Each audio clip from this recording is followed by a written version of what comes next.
Ludikoa da ikastolako proiektu barrun dago azitokia, eta azitokin barrun dago ekintzat izan dauna ludikoa. Ludikoa egite dugu astelenero, astez behin, eta gurik gizarteratzaile bezala eskaintzaigu taldek dinamizatzeko aragaian trebetasuna lortzea, eta beste gainontzeko ikaslei eskaintzaile astelenero ordu hortan pixkat eskolako zerinetik aireatzea.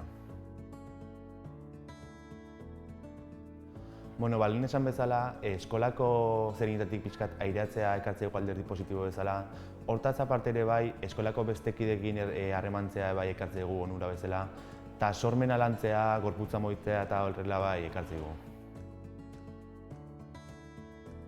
Arlo profesionaletik behi da, nahi onura bezala irakatsizkit taldeek dinamizatzen eta hoi trebatzen lagunduit. Eta arlo pertsonalai behi da, jende aurren hitz egiten, jende aurren espresatzen eta nekin konformeten.